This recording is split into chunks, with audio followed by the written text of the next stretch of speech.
Arthur Teixeira, Boa noite, Alex. Como é que tá, meu boa amigo? noite. Tudo 10 e você? Tudo bom, graças a Deus, tudo em paz. Tá Como é que tá beleza o saindo o áudio áudio aí? Tá aí? legal? Pra mim tá beleza. E pra você? Tá 10. Tá funcionando super bem. Cara, que Excelente. tempão, hein? Primeiro não chovia. E agora, uma semana de chuva pegado mesmo. Pegado, pegado. Graças a Deus, né, que tava precisando. Teve regiões aí que chegou a ficar quase 40 dias sem chuva após o plantio. Foi muito difícil, né? E agora a gente, com essas chuvas aí, deu bastante esperança pra turma aí pra voltar às aplicações, né? Isso é positivo demais, positivo demais. E muitos estavam falando de estresse por temperatura, estresse por seca. No sul mesmo, o pessoal já estava falando quase por estresse por água, faltando oxigênio para a planta, com muita chuva. E tudo isso você vê que num espaço nem tão grande, o Paraguai nem é tão gigante assim, a gente tinha de tudo um pouco. Esse ano a gente teve bastante problema com estresses, né? Tanto dessa questão de clima, vamos dizer assim, tanto chuva demais, quanto essa questão de altas temperaturas, assim como eu até tive essa semana falando muito de fisiologia vegetal, justamente para a gente trabalhar com estímulos na planta para voltar ao metabolismo da cultura, voltar a engalhar, e muita soja também começou a antecipar o ciclo, começou a florar mais cedo, isso daí impacta bastante na produção lá na frente, né? Então, é um conjunto de manejos que a gente tem que fazer. Todo ano é um desafio diferente e esse ano não vai ser diferente dos outros, né? Vamos ter desafios também a ser cumpridos aí. Com certeza, interessante pra caramba. Bom, primeiramente quero agradecer todo mundo que está entrando aí, o pessoal está entrando na live.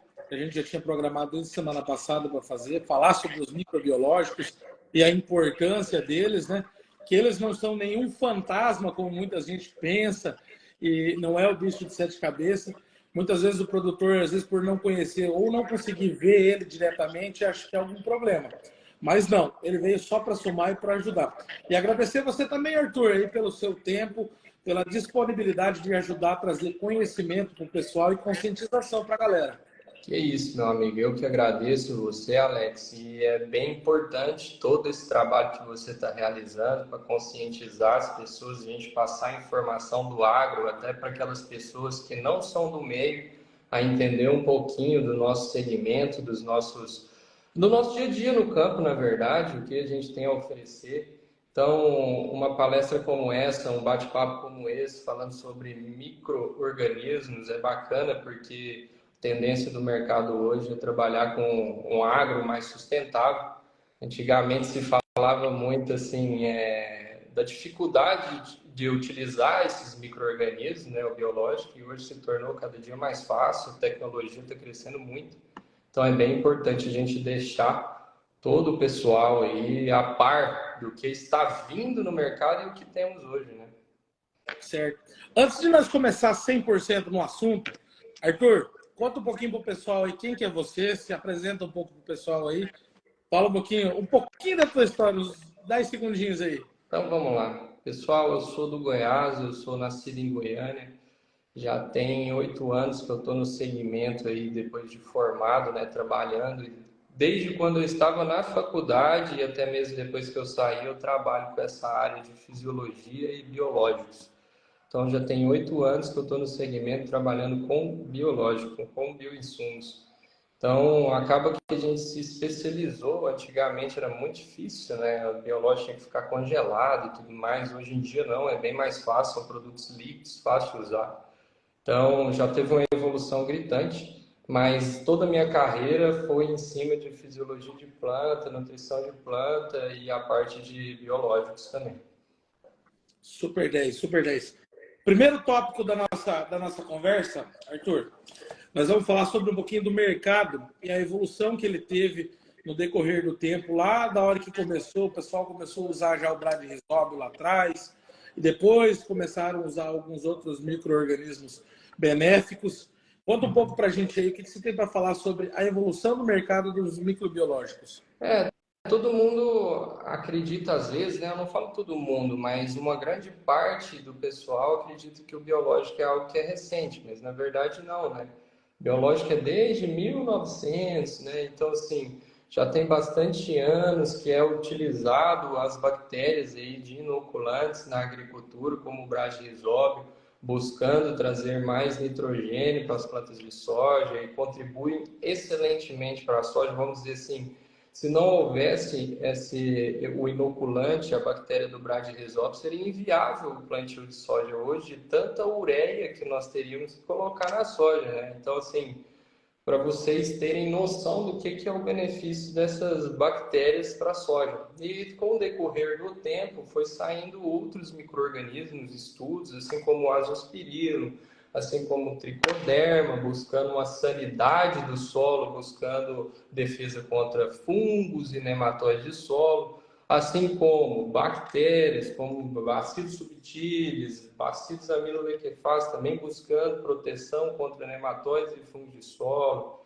Depois partiu para a utilização de bioinsumos na parte aérea da folha, né, trazendo, assim, vamos dizer, um biofungicida, bactérias que produzem antibióticos sobre a folha para erradicar esporulações de patógenos ali, de fungos que estejam sobre a folha. Então, assim, a evolução tem sido gritante. E eu acredito que agora para frente já está sendo trabalhado, já tem produtos no mercado que são à base de metabólicos.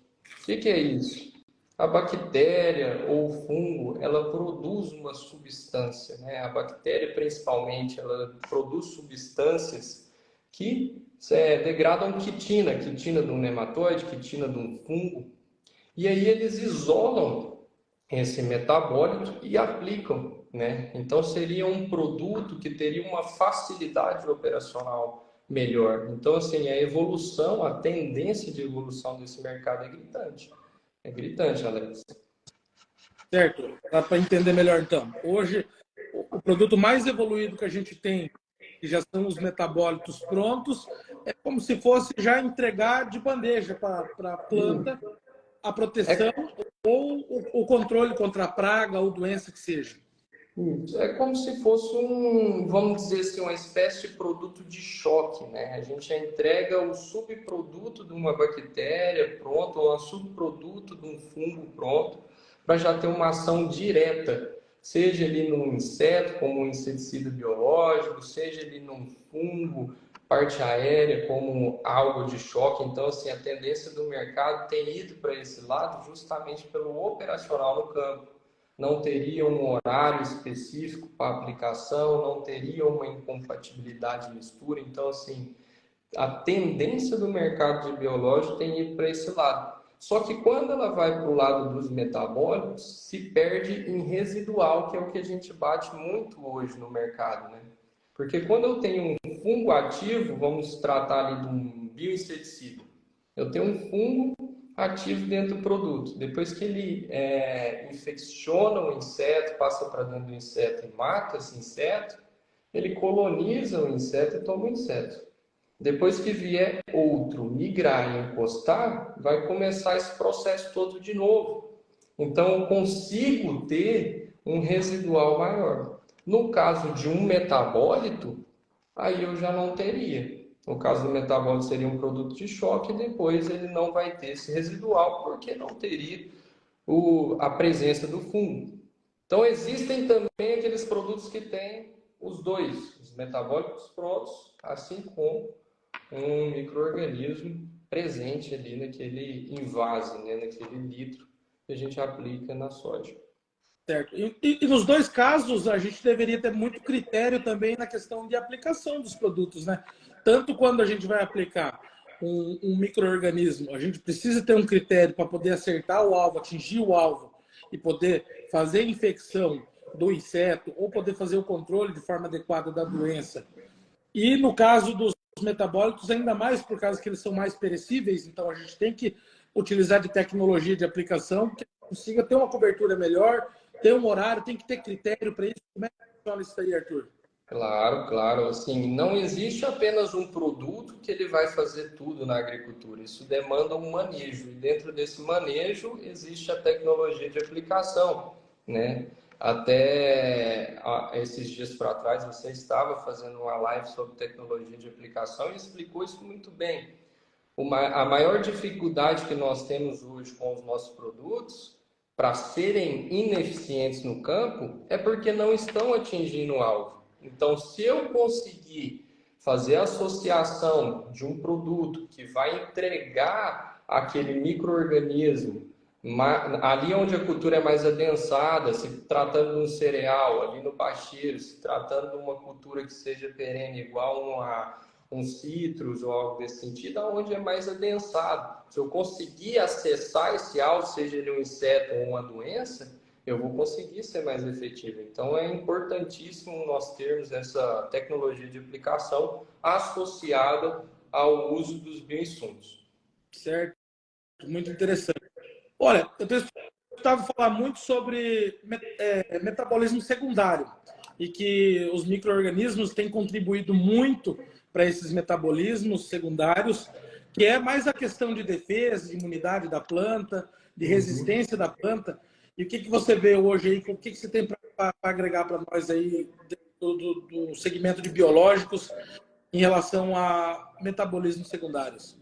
Tá, vamos entender um pouco sobre esse processo. A partir do momento que eu introduzo um micro-organismo no sistema, seja ele no tratamento de semente, suco de plantio se tratando de solo, ou até mesmo via folha se tratando de um biofungicida, a planta, ao identificar aquela bactéria ou aquele fungo que eu estou aplicando, ela considera aquilo como um suposto patógeno, uma suposta agressão à planta, mesmo ele sendo sinérgico, mesmo ele sendo benéfico à planta. Só que o que acontece? A reação que a planta tem é de produzir enzimas de defesa para combater essas bactérias ou esse fungo. E aí ela entra na rota do metabolismo secundário e começa a produzir enzimas de defesa, né? Nem sempre essas bactérias ou esse fungo que está associado nas raízes e na folha vai morrer. Porém, ela no interno dessa planta, ela está com essas enzimas prontas. O que acarreta o seguinte: se eu tiver uma doença que realmente vai causar uma injúria para a planta e vai entrar na folha da planta, a partir do momento que esse fungo entrar para dentro da folha, lá já tem enzimas de defesa que vão começar esse processo de degradação do fungo. Uma enzima de defesa, por exemplo, é a quitinase. O nome já fala, quitinase. O fungo ele é feito de quitina. A quitinase é para degradar a quitina do fungo. E aí você imagina, o fungo, a partir do momento que ele entra para dentro da folha, a quitinase começa a degradar a quitina desse fungo e leva ele à morte. Então acaba que não vai interferir naquela bactéria ou naquele fungo que está em volta das raízes, no externo da planta, mas ela vai ser induzida à resistência por conta dela acessar essa rota do metabolismo secundário e produzir enzimas de defesa, e assim ela vai, se caso houver um patógeno para frente, ela vai conseguir se sair melhor em relação a ele. Ela já vai estar preparada para se defender dessa agressão, desse patógeno, desse fungo que vier lá na frente. Então a ideia seria basicamente essa, tá? É o mesmo princípio que se usa quando a gente toma uma vacina, quando é criança. Numa forma sucinta de falar, né? Fácil de falar, se a gente for comparar com o ser humano, seria o seguinte: essas enzimas de defesa que a planta produz era como se fossem os anticorpos do ser humano. Então é como se eu estivesse fazendo uma espécie de vacinação. Eu estou preparando a planta, eu estou entrando nessa rota do metabolismo secundário para ela produzir essas enzimas de defesa e se sobressair a esse patógeno. Então tem sim, tá? Esse vínculo de quando a gente faz um micro-organismo ali, a planta reconhece como se fosse um patógeno e produz essa enzima de defesa. Perfeito. Muito complicado. Dá para entender muito bem essa questão do metabolismo secundário. E dando uma sequência, a gente vai falar um pouco sobre os segmentos de atuação que são os biofungicidas, os bionematicidas e os inseticidas microbiológicos, certo? E até, inclusive, a gente pode falar um pouco sobre indução de resistência e também de solubilização de nutrientes. Uhum.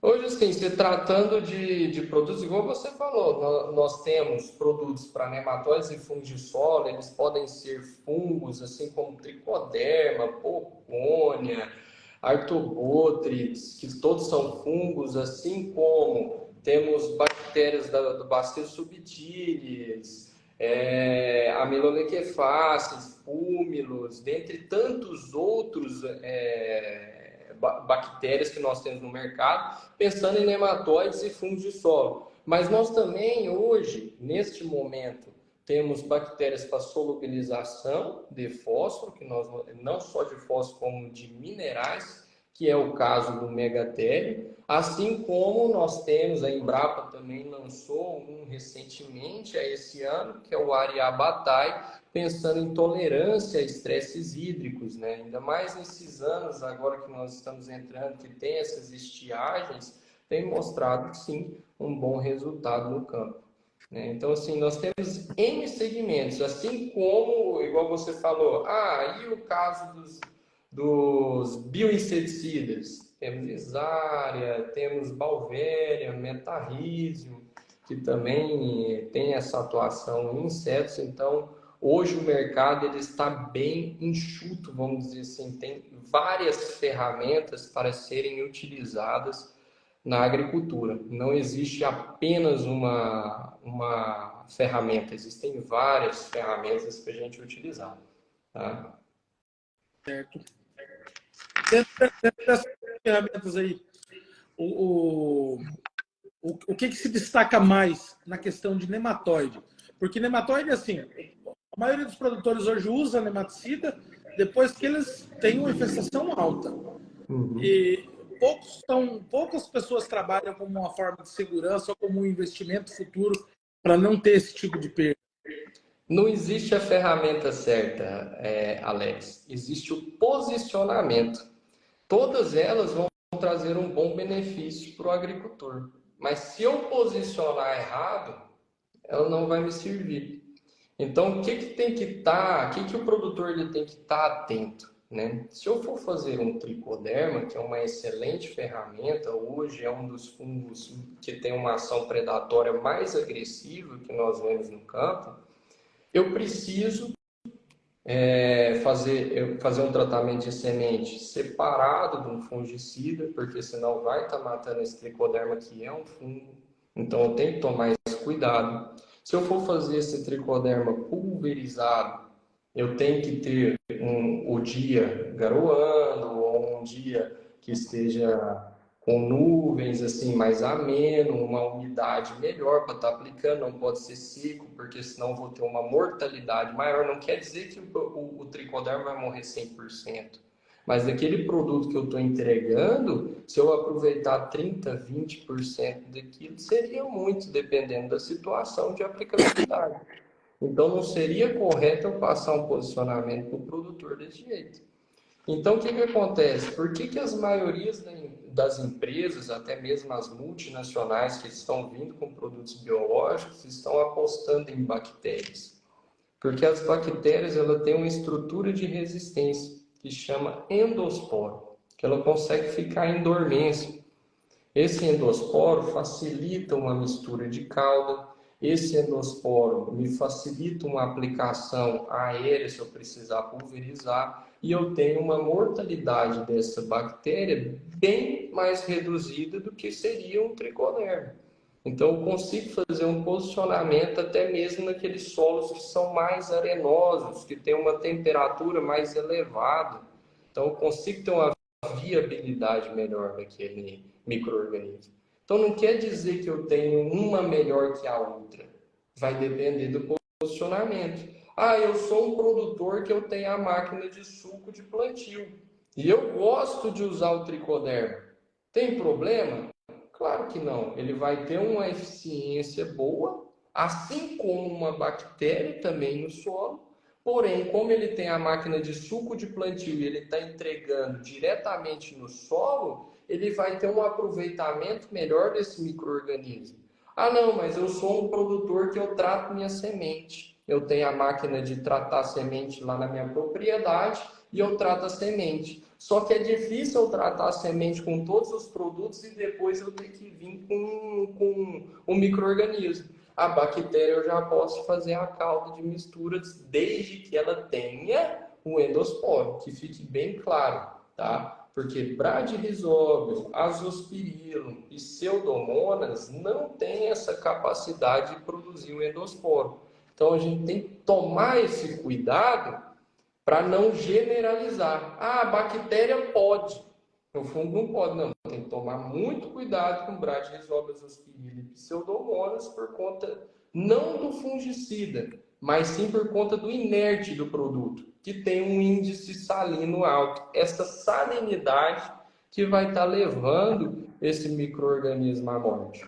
Então, bactérias da família dos bacilos, bacilos subtilis, bacilos púmilos, bacilos amilolequefáceis, bacilos megatherium, bacilos ariabatae, tudo que é da família dos bacilos tem a capacidade de produzir os endosporos. Agora, Bradyrhizobio, Azospirillum, Pseudomonas não tem, tá? Que aí entra naquele termo de bactérias gram-positivas e gram-negativas que faz toda essa diferença, tá?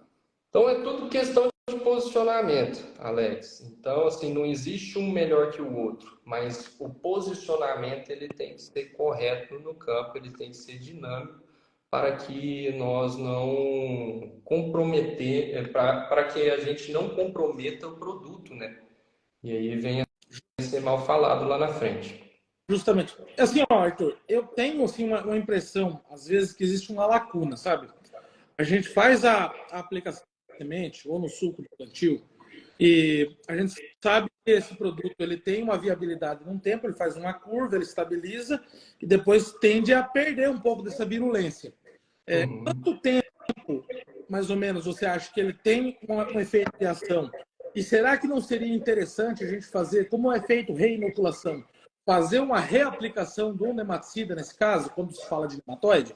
Vamos lá. Se tratando de um cereal como uma soja, que é uma cultura anual, ela tem um período vegetativo, apesar de a gente ter as cultivares todas de ciclo indeterminado, que ao mesmo tempo que ela vai florando, ela vai vegetando. Quando ela começa a florar, que ela está entrando em R1, ela começa a demandar mais energia, mais açúcares, mais dos nutrientes e da fotossíntese dela para as flores, justamente para ter um desempenho melhor nessa parte reprodutiva. A partir do momento que ela muda esse metabolismo dela para reverter tudo quanto é nutriente e energia para as flores, ela começa a deixar de demandar essa energia para as raízes. E aí é onde nós vamos observar que tem essa redução dessas bactérias, mortalidade de nodulação, porque ela precisa de alimento. Essas bactérias ou o fungo que está presente ali em volta das raízes necessita do alimento. E se a planta reduziu esse aporte nutritivo para as raízes, para demandar para as flores, aí acaba que nós vamos tendo uma mortalidade, uma redução desses micro-organismos. Por isso que a gente comenta para o agricultor, para os nossos parceiros, toda cultura que ele for entrar com os micro-organismos. Não é porque eu entrei com o micro-organismo uma vez no ano que ele vai ficar o ano inteiro, de janeiro a dezembro, por exemplo. O contrário da praga, que coloca ovo o tempo todo. O tempo todo. Justamente. Então, assim, nós temos que fazer essa população. O que nós estamos fazendo, né? Se a gente for falar assim de uma maneira bem esdrúxula da palavra, seria o seguinte: a gente está fazendo um desequilíbrio, né? Só que com bactérias benéficas. Porque o que acontece? a partir do momento que a gente entrou com soja, milho, soja, milho, soja, milho todo ano, e naquela época onde se fazia plantio convencional, não tinha plantio direto, não tinha matéria orgânica no solo, nós fomos matando todas essas bactérias e fungos benéficos que estavam ali no solo. E os que eram maléficos, a população começou a crescer, a incrementar. E aí o que nós estamos fazendo hoje? Reposicionando, repopulando com essas bactérias ou fungos benéficos no solo, justamente para ter essa competição ali no solo e a proteção radicular. Se tratando de solo, seria isso que nós estamos buscando. Tá? Muito interessante, muito bom. Para a gente complementar um pouquinho, ficou um pouquinho voado a questão do inseticida. Tá. Em relação a Balvéria, Metarhizium, Isária, um pouquinho para a gente falar um pouco sobre isso. Então, se tratando de bioinseticidas, todos os três também são bons. Porém, temos alguns que têm um nicho de insetos que eles colonizam e tem outros com outros nichos de inseto, né? Então, se a gente for olhar para o lado do Metarhizium, a gente nota que ele consegue ter uma colonização de cigarrinha da pastagem, cigarrinha do milho, ele consegue colonizar, né? Mas eu não consigo fazer um Metarhizium, por exemplo, numa broca do café que eu não vejo a viabilidade. Só que a Balvéria, a Isária, vai bem na broca do café. Então, assim, existem produtos hoje que tem mais de um micro-organismo dentro do produto, justamente tentando buscar o quê? Amplitude. Uma ampla gama de ação em cima de insetos, para ter mais insetos abrangentes. Aí, às vezes, o produtor fala, eu vou fazer esse produto aqui para cigarrinha do milho. E aí ele não percebe, às vezes, que pegou o pulgão. Não percebe, às vezes, que pegou a vaquinha, que é a diabrótica, né? Então, assim, se começar a observar os outros insetos, será que esse produto, esse mesmo produto que eu fiz para cigarrinha, ele serviu para um outro determinado inseto? Então, a gente tem que prestar atenção nisso também. Então, assim, não existe aquele produto também que é melhor que o outro. Também, nesse caso de bioinseticida, seria a questão do posicionamento. Qual que é o alvo? Meu alvo é mosca branca. Seu alvo é mosca branca? Então, nós vamos estar entrando com Balvéria ou Isária. Qual que é o alvo? Meu alvo é cigarrinha das pastagens. Então, nós vamos estar entrando com Metarhizium. E assim por diante, né? Então, a ideia sempre vai ser buscar o alvo primeiro para determinar qual que seria a melhor recomendação de produto. Exatamente. Cada micro-organismo ele tem uma funcionalidade melhor. Eu, por exemplo, vou falar pelo que eu vi na prática, né? Que Balvéria tem se comportado muito bem com cigarrinha e Isária tem se comportado muito melhor para controle de mosca branca, por exemplo. Quando na soja, se estiver seco aí, com certeza a mosca branca aparece e é uma boa opção de controle. Olha só como é interessante isso.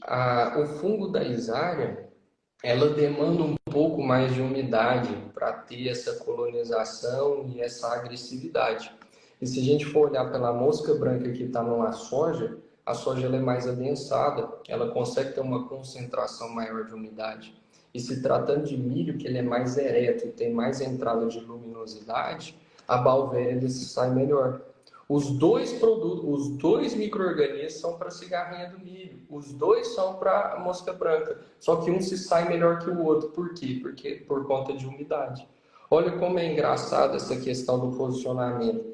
Aí às vezes, poxa, sobrou a minha Isária da mosca branca lá da soja, eu fiz no milho, mas eu não identifiquei tanta eficiência no milho igual eu gostaria, igual eu observei na soja.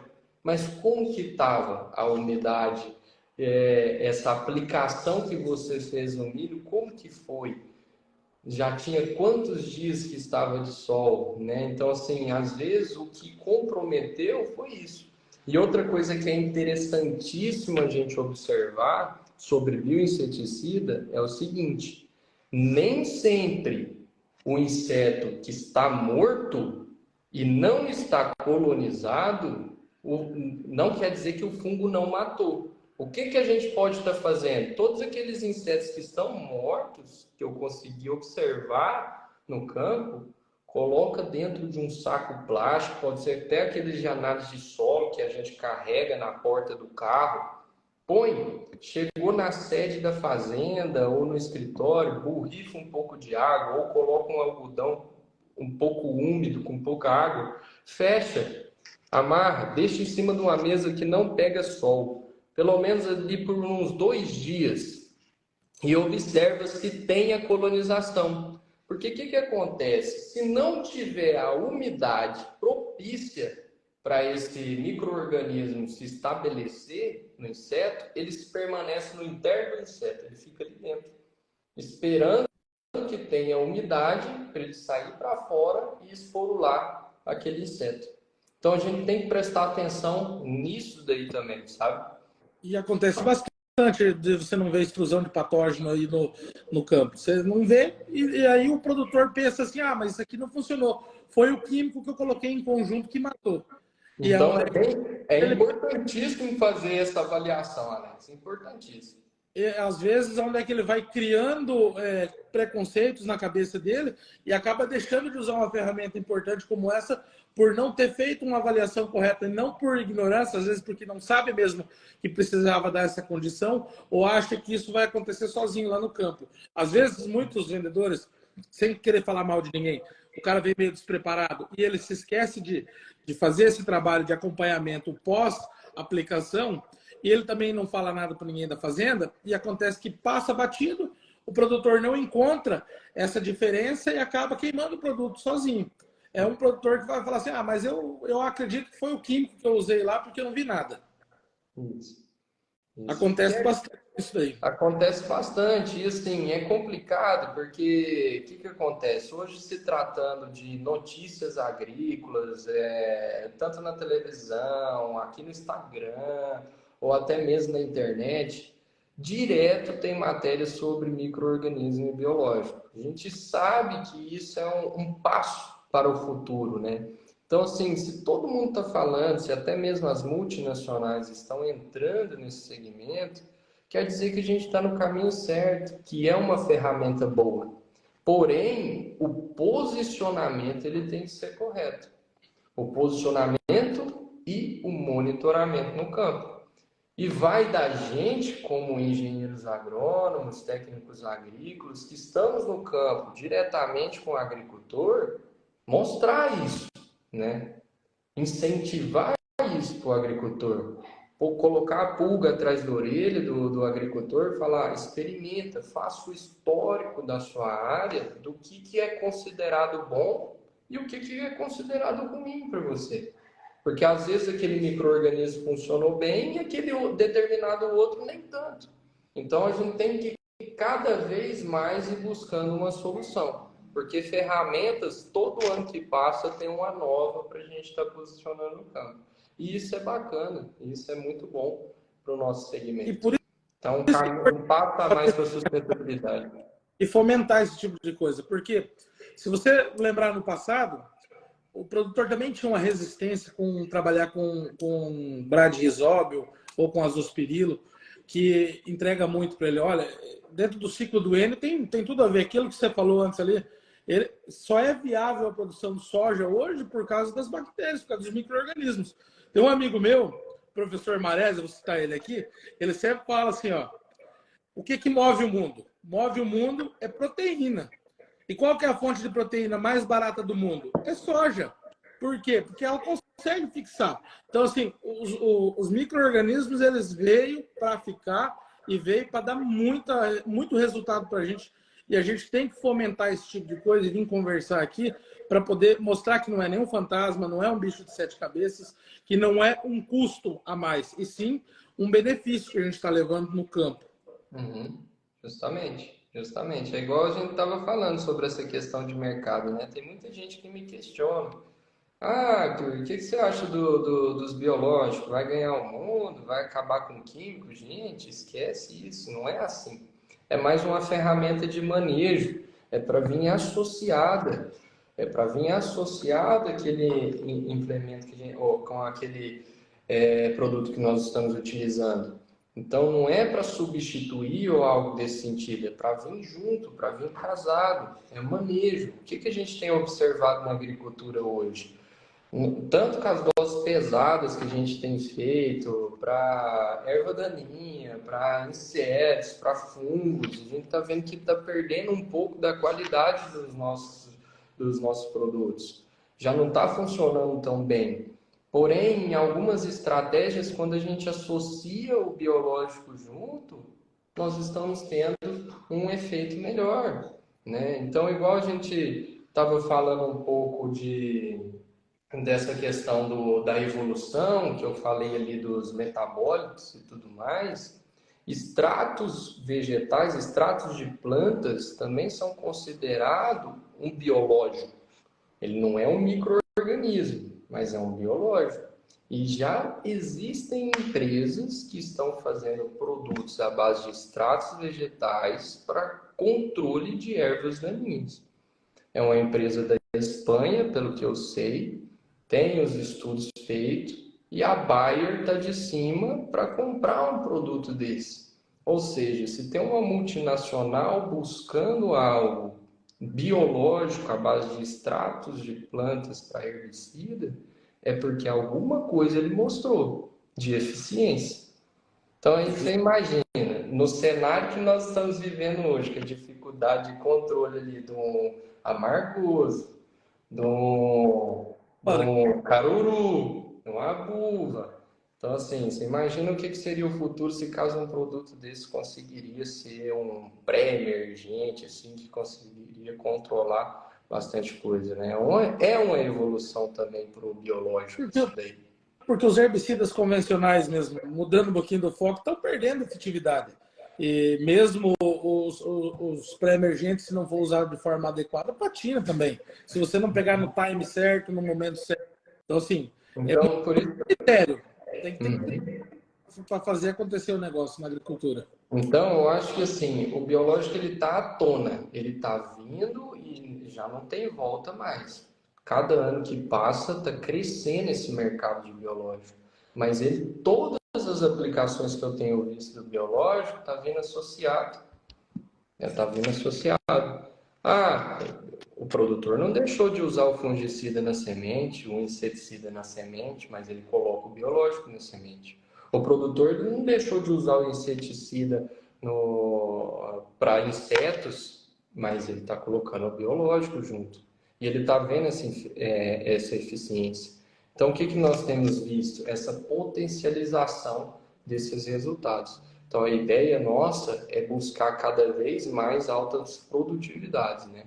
E o biológico está sendo uma ferramenta excelente para buscar essas altas produtividades associado a todos esses insumos que nós temos no campo já existentes.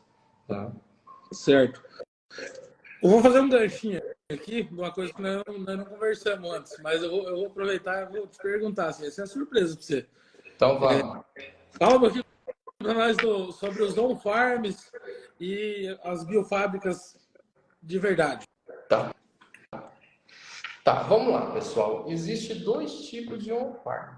Eu não condeno o on-farm, desde que ele seja feito corretamente, tá, Alex? Eu sei que é o polêmico que você colocou para nós, hein? Assim, eu não condeno. Porém, polêmica. O que acontece? Existem on-farms hoje na agricultura que eles estão feitos, vamos dizer assim, a céu aberto. A céu aberto. Está destampado ali, e ali com o vento vem contaminante, às vezes passa um animal ali próximo e vem contaminante, então é complicado. Quando nós vamos nas grandes empresas, seja de on-farm, ou seja de produtos isolados, até a esterilização do equipamento é diferenciada para trazer um produto de excelência para o agricultor, para que não tenha nenhum problema de incompatibilidade, de impureza. Eu já tive uma experiência de um produtor que comprava um tricoderma meu, uma experiência em Minas, para multiplicar. Eu vendia, falava, não, beleza, não tem problema. E ele era um agricultor, ele plantava batata. Foram 2 anos consecutivos, tranquilo. No terceiro ano, a batata apodreceu toda. Ele dizimou o pivô de batata dele. E aí ele perguntou para mim, nossa, Arthur, o que aconteceu? Eu fui lá, a gente foi buscar, fazer análise, ver. E quando a gente fez a análise aonde ele estava multiplicando o produto, ele tinha multiplicado a Houstônia. Eu não sei como, mas ele multiplicou o patógeno. E aí piorou a situação dele. Então nós temos que tomar muito cuidado em relação a isso, tá? Muito cuidado mesmo. Então, assim, eu não condeno um farm, desde que ele seja feito adequadamente. Existem empresas que cedem equipes hoje no campo que promovem serviços para que faça com que todo esse ambiente seja estéril, que esse produto venha com uma alta performance e consiga performar no campo. E aí, indiscutivelmente, vai funcionar no campo perfeitamente. Agora, aquele on-farm que é feito, vamos dizer assim, nas coxas, sem critério, restrição. Não tem procedência e tudo, né? Até nós mesmo, quando vamos para o campo para apresentar algum produto ou falar sobre um micro-organismo ou qualquer produto à base de micro-organismo, o produtor ele pede garantia, ele pede qual que é o micro-organismo, ele pede viabilidade, pede tudo.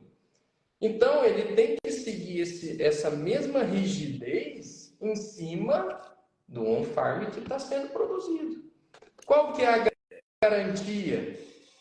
Qual que é a viabilidade desse produto? O que eu tenho de micro-organismo dentro dele? Tem contaminante? Não tem?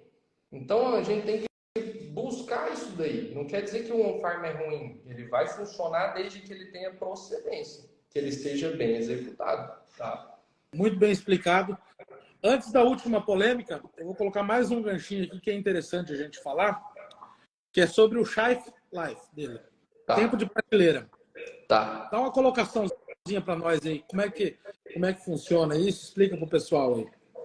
A questão de tempo de prateleira, shelf life, é o seguinte: como nós estamos mexendo com micro-organismo, é difícil a gente conseguir um tempo de prateleira e, vamos dizer, 4 anos para mais. E tudo isso vai depender do micro-organismo, da forma que ele foi isolado. Vamos supor, produtos em pó. Produtos que são em pó, eles conseguem um tempo de prateleira maior do que os produtos que são líquidos. Né? Por quê? Porque ele tem uma concentração mais elevada.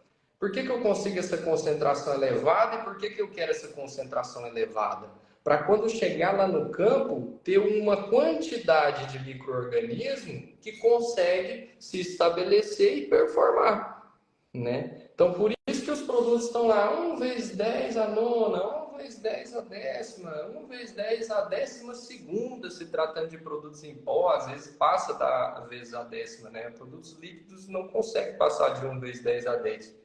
É dali para baixo, né? Então, essas garantias é tudo para garantir esse tempo de prateleira, esse shelf life, né?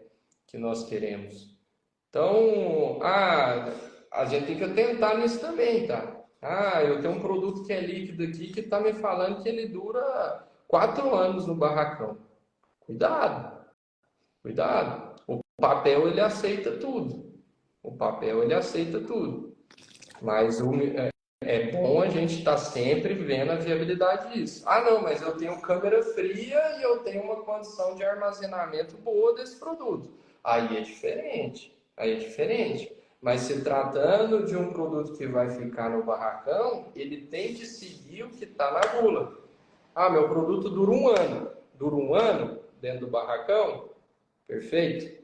O produto dura 3 anos, mas tem que estar em câmera fria. Beleza. Então tem que seguir a risca que está ali, tá? Mas até hoje, o produtor hoje ele já entende sobre isso e ele procura sempre adquirir aquilo que ele vai usar no momento. Então, assim, na soja eu vou usar esses micro-organismos, vou dar essa quantidade de litro aqui. Aí já traz, já aplica, já acaba com aquilo e não sobra. Para não ter esse problema de vencer ou algo desse sentido. E normalmente Tá? o pessoal sério já tem a infraestrutura preparada para isso daí e tá se preparando para dar esse benefício para o produtor. No final das contas, o pessoal mais sério aí, que está com mais firmeza no campo, que vem para ficar, eles se preparam com esse tipo de infraestrutura e tem toda essa organização, ou seja, essa programação de trabalho. Bom, Arthur, vou para a última polêmica aqui, para nós ir chegando para a reta final. Tá. Concentração de produto. Agora vamos, né? Então vamos lá, concentração de produtos. Isso daí é uma pergunta bem recorrente no campo, né? Porque o produtor ele pega um produto e tem um produto que está lá, célula viável, o outro está conid viável, o outro está UFC por ml. Oh meu Deus do céu, o que que é isso, né? O que está acontecendo aqui, né? Então o que que acontece, pessoal? Todas essas concentrações são os métodos de contagem do laboratório. Cada laboratório ele tem, cada empresa ela tem uma forma de fazer uma contagem, uma forma de produzir esse micro-organismo, né? Por isso que a gente vê diferentes concentrações. Uma das coisas que o pessoal me questiona bastante é o seguinte: mas eu tenho um produto que tem a concentração em células viáveis e o outro que está em unidade formadora de colônia. Um é melhor que o outro? Como que acontece isso? Gente, busca analisar performance de campo. Como que esse produto está performando? Não quer dizer que o produto que ele tem uma concentração menor que a do outro, ele vai ser pior. Mas você tem que seguir a dose à risca. Então, vocês vão ver que vai ter empresa que vai fazer subdose de produto para bater condição comercial. Toma cuidado, porque depois eu aplico o produto e não performa. Então, o que a gente tem que analisar é a performance no campo, tá? Também não vai existir aquele que é melhor que o outro. Uma coisa eu falo para vocês, hoje a gente nota que produtos que estão em unidade formadora de colônia tendem a ter uma concentração um pouco mais elevada, porque são colônias, né? E ali, a hora que eu tenho células viáveis, elas também já estão ativas, né? Colônias viáveis já estão ativos, né? Então, a gente tem que observar tudo isso também.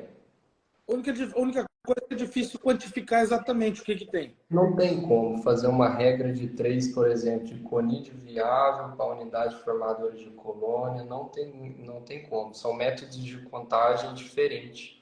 Eles fazem essas contagens naquelas placas de Petri, né? Quando está no laboratório, eles pegam a amostra do produto e contabilizam e fazem a média do que tem de garantia. Aquela garantia que está no produto que vem no rótulo é no ato da validade, ou seja, quanto mais novo o produto chega, maior a concentração que tem dentro do recipiente, porque na data da validade tem que ter aquela garantia que está lá no rótulo. Tantas UFC por ml, 1 vezes 10 a nona, 3 vezes 10 a oitava, tudo aquilo é no ato da validade do produto. Certo. Tá? E dentro dessas evoluções que a gente falou sobre os metabólitos, como é que a gente quantifica isso daí? Ou seja, tem produtos que eles vêm com micro-organismo, com metabólito, a gente fala aí no futuro de vir só metabólitos prontos já. Como é que vai funcionar essa questão de quantificação? Você já viu alguma coisa? Então, o que acontece? Aí, no caso, não teria uma quantificação de micro-organismos, porque essas concentrações que a gente contabiliza de conídeos viáveis, células viáveis, unidades formadoras de colônia, são dos micro-organismos. Dos metabólitos, não teria uma concentração como essa, porque ali não teria células vivas, seria só o subproduto do micro-organismo, já para causar um efeito de choque lá na frente, igual eu tinha explicado para você. Então, assim, por isso que a gente vê que até a dose ela é diferente. Se a gente for notar dos produtos hoje que tem a base de metabólito, são produtos que a gente aplica 1, 2 litros por hectare para a gente ver a funcionalidade dele. E quando a gente pega um micro-organismo, são doses de 200, 100, 200, 300 ml, tem produtos que é meio litro por hectare, mas não passa disso. entendeu? E esses metabólicos a gente nota que são doses mais pesadas, justamente porque a gente já entrega o subproduto e quer esse efeito de choque. Porém, igual eu expliquei para você, o metabólito, ele não vai ter esse residual do micro-organismo, que é a colonização de um inseto, algo desse sentido. Não, ele vai servir só como um de choque para ter a mortalidade do inseto e depois acabou o papel dele. Vida que pega, na hora ali. Pegou, se não pegou, perdeu. Para deixar bem claro, né, vamos explicar aqui o processo do que seria um bioinseticida. Eu aplico o bioinseticida, um micro-organismo, uma bactéria, um metarrísio, uma ensária. A partir do momento que ele encostou no inseto, começa o processo de germinação e infecção desse fungo. O fungo ele germina, infecciona o inseto, passa para dentro do inseto. Depois que esse fungo passou para dentro do inseto, ele começa a crescer, se alimentar e a produzir blastosporos. Essa é a toxina que o fungo produz que mata o inseto. A partir do momento que ele está se alimentando do inseto lá dentro, ele está produzindo blastosporos. Esse inseto ele é levado à morte e depois que esse inseto ele morre, o fungo sai para fora de novo e se reproduz, esporulando o inseto e indo para outros insetos em volta. Se vier um inseto encostar, mata. O que seria esse metabólito? O que seria eu pegar um produto à base de metabólito e envasar ele? Seria apenas os blastosporos. É como se eu pegasse só os blastosporos, colocasse dentro do invase e aplicasse só aquilo. Por isso que a gente não vê o residual. A gente não tem a colonização do inseto, porque está aplicando apenas os blastosporos, apenas o que seria de choque do inseto. Entendeu? É o que toxina, é o que mata ele. Isso. Essa toxina é o que vai levar esse inseto à morte. E aí tem, até voltando naquele assunto, né, que você tinha me perguntado, mas qual que é o melhor? Que a gente falou que é tudo questão de posicionamento, umidade, time de aplicação. Mas tem muita gente que fala o seguinte, tanto a Balvéria e o metarrísio, a infecção dela começa na parte das articulações abdominais e nas articulações das patas do inseto. E aí o primeiro local onde vai ser produzido esses blastosporos vai ser próximo ao trato digestivo do inseto. Então, tanto o Balvéria quanto o metarrísio matam o inseto pelo digestivo. A isária, ela coloniza o inseto, ela infecciona o inseto nos olhos, trato bucal e articulação da cabeça. O primeiro lugar onde eu vou ver a produção de blastosporos é no neurológico do inseto. E aí tem muita gente que usa isso como argumento. Mas eu estou vendendo isária para você, isária é neurotóxica, o meu é melhor, não sei o quê. Pessoal, todo esse processo de germinação, infecção, produção de blastosporos para levar o inseto à morte, leva 2 a 3 dias. Independente dele ser neurotóxico ou no digestivo, tá? Então, se atentem bem a isso, não deixem se levar. O que a gente nota no campo, né? Eu consigo observar o seguinte, passou-se ali 36 horas de aplicado o produto, vamos dizer assim, 1 dia e meio de aplicado o produto, eu volto no campo, cigarrinha do milho, por exemplo, você chegou lá, ela está dispersa, está voando para todo lado. Depois de uma aplicação de um produto, seja Balvéria, metarrísio, isária, 36 horas depois eu retornei, eu observo a mobilidade reduzida desse inseto. Ela já não está voando, quando está voando é voos curtos, eu consigo encostar o dedo no inseto, ela só se movimenta para o lado e eu consigo encostar o dedo. Né? Se você chegar perto da cigarrinha, ela já está voando. Imagina encostar o dedo. Então a gente observa que ela já está infeccionada e ela já está sendo levada à morte. Então tudo isso deve ser levado em consideração também. Apliquei meu produto, volta lá depois de 1 dia e meio, dá uma monitorada no campo e analisa se tem essa mobilidade reduzida. Seja num percevejo marrom, na soja, seja numa cigarrinha do milho, seja numa vaquinha. Qual o problema que está tendo hoje na sua lavoura? Observa se caso for feito um bioinseticida. E depois, ali de 3 dias, que o inseto já estiver morto, vai começar o processo de colonização. Pode ser que daqui 3 dias eu veja ele colonizado? Pode. Mas também pode ser que eu só veja depois de 7 dias. Tudo vai depender da umidade. É igual a gente estava debatendo. Poxa, eu vi um resultado superior da isárea lá na mosca branca, na soja, porque a soja está adensada e tem mais umidade. No milho eu não vi tanta essa viabilidade, porque o milho é mais ereto, tem mais entrada luminosa e não tem tanta umidade. Então tudo isso impacta, né? E a gente tem que observar. Lógico. E outra, se tratando de milho e cigarrinha do milho, uma coisa que a gente sempre vinha conversando antes, é monitoramento periódico. Milho, até a fase de escape aí da cigarrinha, é dia sim, tá? Presença de cigarrinha, aplica. Porque tem muito esse negócio, tem que ter quantas cigarrinhas, o que eu faço? Quando que eu aplico? Encontrou cigarrinha, aplica. É a melhor coisa que você faz. Presença e ausência, não tem como, né? Assim, eu falo para todo mundo se atentar quanto a isso, né? Porque fica difícil, toda vez que eu chegar lá ter presença, aplicar. Por que disso? Porque nós não sabemos qual que está com o complexo de enfesamento, né? Para passar ou a virose do raiado fino ou os molicúdios, seja o fitoplasma ou o espiroplasma. Nós não conseguimos identificar qual que tem e qual que não tem. E qual que é o grande problema hoje que a gente nota da cigarrinha do milho? A questão da movimentação dela e da reprodução, né? Então, o que acontece? A cigarrinha, ela por si só, com as asas dela, ela consegue de 5 a 30 quilômetros de distância, com as próprias asas dela.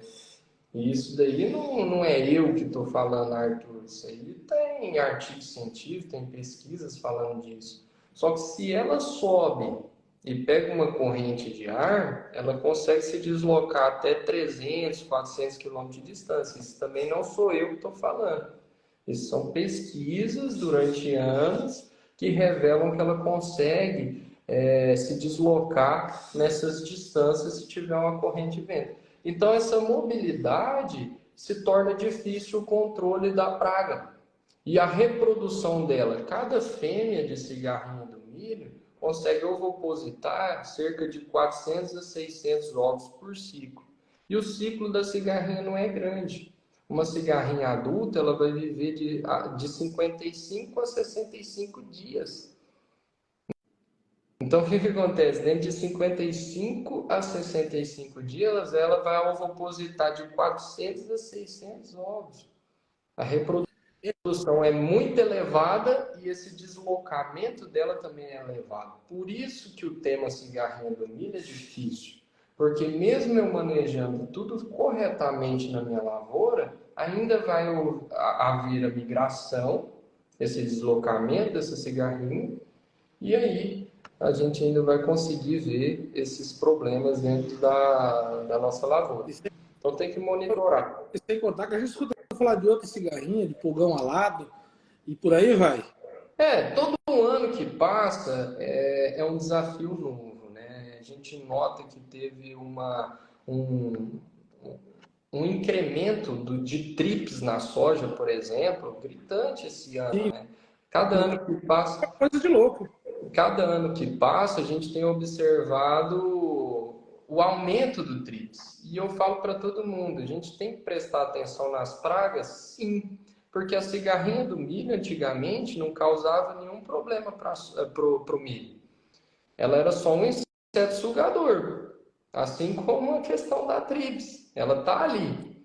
Mas aí depois que a cigarrinha do milho começou a contrair virose, a bactéria do Molicutes, se tornou um problema gigantesco para o milho, que acabou com vários híbridos de milho,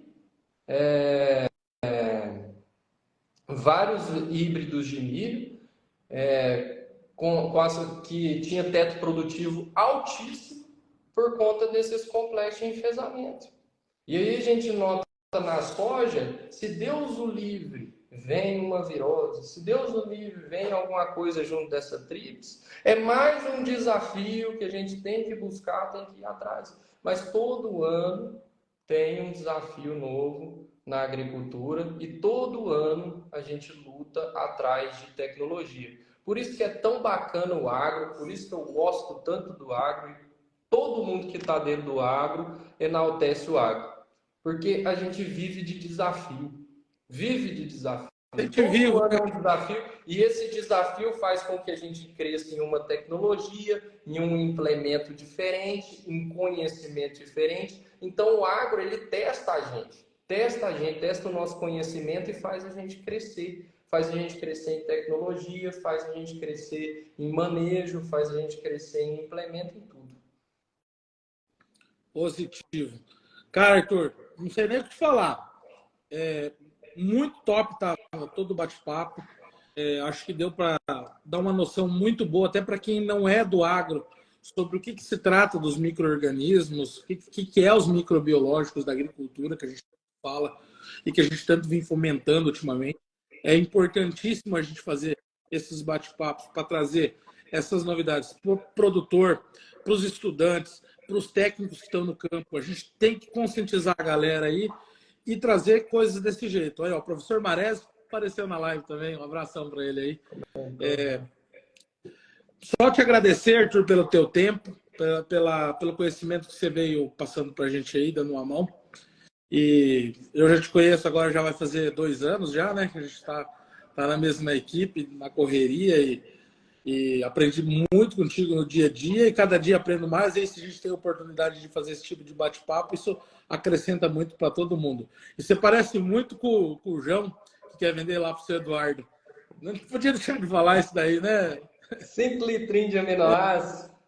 2 litrinhos, 3 litrinhos de aminoácido. Quem acha que parece, faz um printzinho lá e marca nós e marca os primos do agro lá para ver se nós cresce na rede social.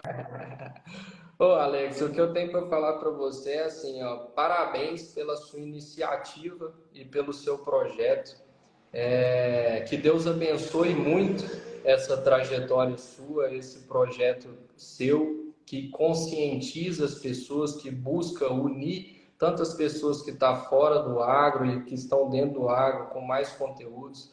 O Instagram hoje é uma ferramenta que cresceu bastante e até eu assim, sou falho nisso, né? Eu devia trabalhar mais ele para passar conhecimento para todas aquelas pessoas que me seguem ali e trocar ideia, né? Assim, eu acho que hoje, de vez em quando, a gente se fecha muito. Tem o conhecimento, mas esses bate-papo é bacana para incrementar tanto o meu conhecimento, assim como o seu e assim como o do pessoal. Então, parabéns mais uma vez pela sua dedicação e pelo seu projeto. Que Deus abençoe e conte comigo sempre, tá? Se caso precisar, a gente está conversando sobre outros temas aí.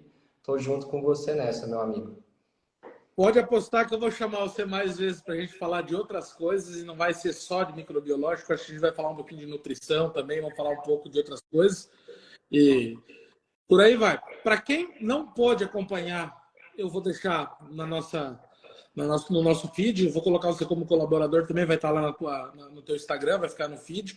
E daí o pessoal pode voltar e reassistir quantas vezes quiser, porque o conteúdo é muito bom e a gente tem que deixar aí para o pessoal. Valeu, Arthur. Obrigadão. Boa noite. Obrigado para todo mundo que entrou na live. Valeu, vocês são demais, gente.